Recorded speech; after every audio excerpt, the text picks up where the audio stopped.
What you are about to hear is not another routine courtroom dispute or a forgettable procedural clash that fades with the next news cycle. This unfolded in the opening days of January 2026, and it marks a moment many legal scholars are already calling a breaking point for American institutional authority. Because inside a packed federal courtroom, a former president did something no modern political figure has ever dared to do so openly. He refused to recognize the authority of the judge presiding over his criminal case. And when federal marshals stepped forward in response, the room froze in what veteran court reporters described as one of the most tense confrontations they had ever witnessed in decades of federal proceedings. And this was not theater. It was not symbolism.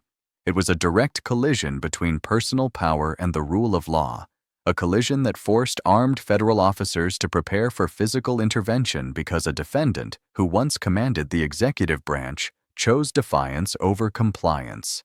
And that single decision shattered every expectation Americans have been taught to hold about presidential conduct after leaving office. This moment did not erupt out of nowhere. Tensions had been escalating for weeks inside Judge Aileen Cannon's courtroom, driven by bitter disputes over classified evidence, aggressive motions from prosecutors alleging obstruction, and a defense strategy that increasingly framed the judiciary itself as an enemy rather than an arbiter. But everything detonated during a critical pretrial hearing in early January 2026, when newly declassified FBI materials were introduced. Documents that prosecutors say reveal a pattern of deliberate concealment rather than accidental retention. Materials that allegedly show Donald Trump personally directing the movement of top-secret documents from secure storage areas into unsecured personal spaces at his private residence for well over a year after leaving office, despite repeated federal demands for their return. And when those details were reviewed in chambers during a recess, courtroom observers say the atmosphere shifted from tense to combustible, because judges do not issue direct rebukes of this magnitude unless they believe the integrity of the entire judicial process is under threat. When the judge returned to the bench, the room followed standard protocol. The bailiff called for everyone to rise. Every attorney stood, every journalist stood, every court officer stood, and Donald Trump remained seated, scrolling on his phone. And when the judge instructed him to stand, not once, but twice, he looked up, made eye contact, and refused, openly declaring that he did not recognize the authority of what he called a kangaroo court. Words that cut through the courtroom like a blade and instantly transformed a procedural moment into a constitutional flashpoint. Because that is when federal marshals stepped forward, their movement alone enough to trigger visible alarm among Trump's own attorneys. Because when marshals advance toward a defendant's table, it signals that escalation is no longer theoretical. And at that moment, the justice system found itself confronting a scenario it was never designed to face. How do you enforce basic courtroom authority when the person defying it is a former president who still commands intense loyalty from millions and frames every act of accountability as persecution? This is where the historical comparison becomes unavoidable. Richard Nixon complied with court orders even as his presidency collapsed. Bill Clinton appeared for depositions even when he resented the process. Other Democratic leaders around the world, from France to Israel to South Korea, have followed courtroom protocol while loudly protesting their innocence outside judicial chambers. But none stood before a judge as a criminal defendant and openly rejected the court's authority itself. And constitutional scholars are warning that this is not just another Trump controversy. It is a categorical rupture with 235 years of American constitutional tradition. Because the judiciary's power does not rest on force, it rests on collective acceptance. And once a high-profile defendant rejects that acceptance in front of cameras and armed officers, the damage cannot be easily undone. Ask yourself this in the middle of this unfolding crisis. If a former president can decide which courtroom rules apply to him, what happens when ordinary defendants demand the same exemption? And what happens to a system that depends on equal treatment to function at all? The newly revealed FBI evidence only deepened the conflict because prosecutors argue it shows Trump personally instructing aides to relocate classified materials multiple times, including documents allegedly involving nuclear capabilities, foreign intelligence assessments, and military operational plans. Materials investigators say were kept not for oversight or record-keeping but for personal leverage and narrative control. And when that context is combined with his courtroom defiance, former intelligence officials warn it reflects a mindset that treats national security access as personal property and judicial authority as optional. A mindset that democratic systems cannot survive. The fallout spread immediately beyond the courthouse. Republican leadership reportedly fractured behind closed doors, some figures rushing to defend Trump's defiance as righteous resistance.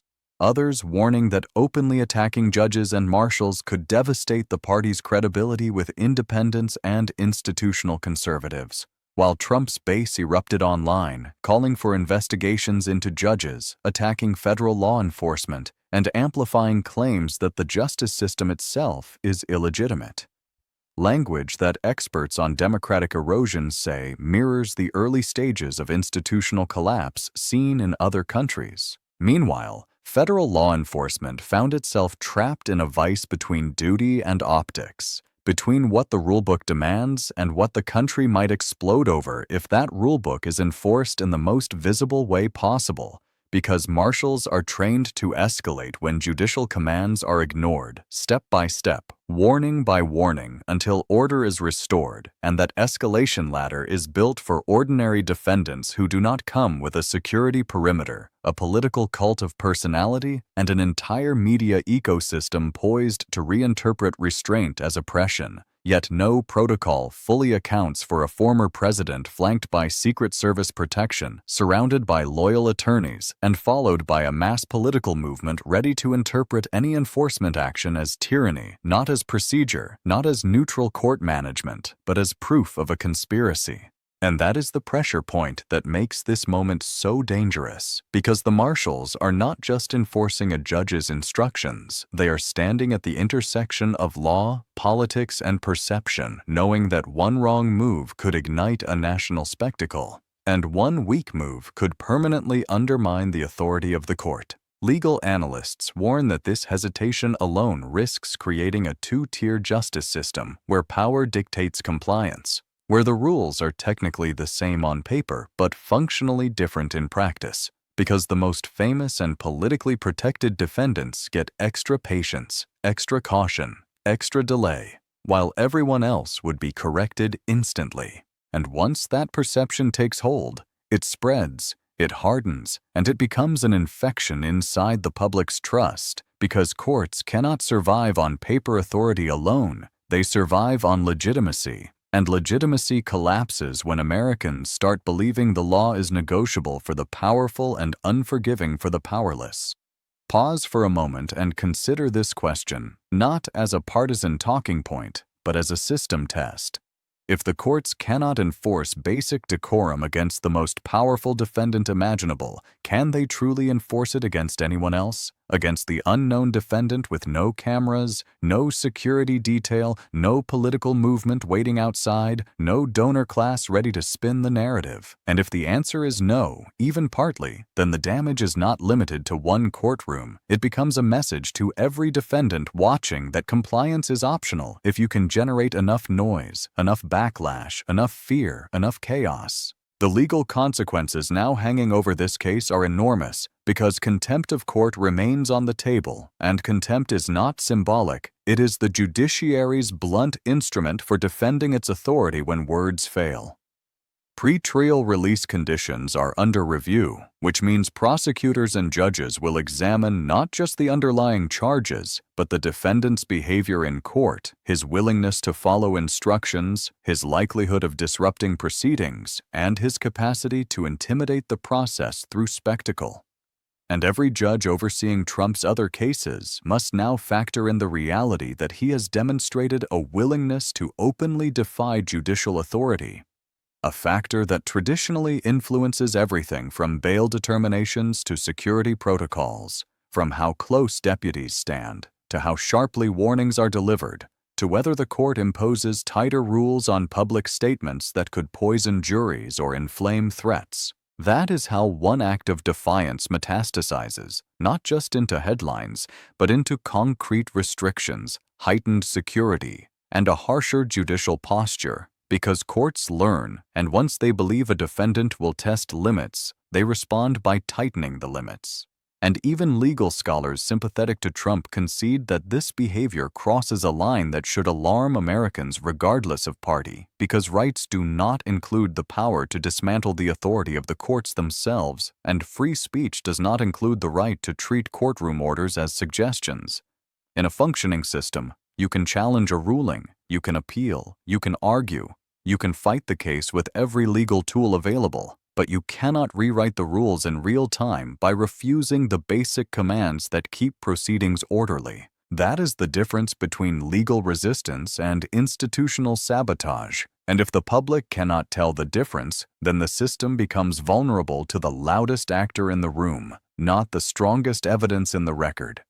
Trump's response after leaving the courthouse only intensified the crisis, launching attacks against the judge, the marshals, and the legitimacy of standing for the court itself, framing basic courtroom protocol as a constitutional violation, a claim legal experts immediately dismissed as dangerously unfounded. And when a defendant responds to judicial warnings not with compliance but with escalation, judges tend to interpret that as evidence of risk rather than righteousness. This is no longer just about classified documents or one man's legal exposure. It is about whether the United States still operates under a system where law binds power, or whether power now dictates which laws matter. And that question is no longer abstract. It played out in real time in a federal courtroom in early January 2026, in front of dozens of witnesses, armed officers, and a nation already polarized to the breaking point. So let me ask you directly before we reach the end of this. Do you believe enforcing courtroom rules against a former president protects democracy? Or do you believe making exceptions for political power is the only way to avoid chaos? And what happens if those exceptions become permanent? Because here is the reality. A former president openly defied a federal judge, marshals prepared to intervene, and the country now waits to see whether the judiciary will assert its authority or retreat under political pressure.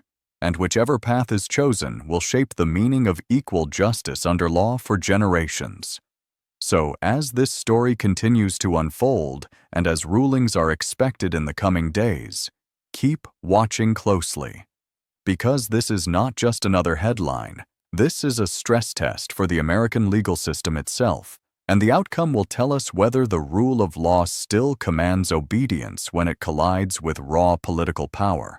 And now I want to hear from you at the end. Should any individual, regardless of office held, be allowed to decide which courtroom rules apply to them? Or is this the moment when the line must finally be enforced, no matter the consequences?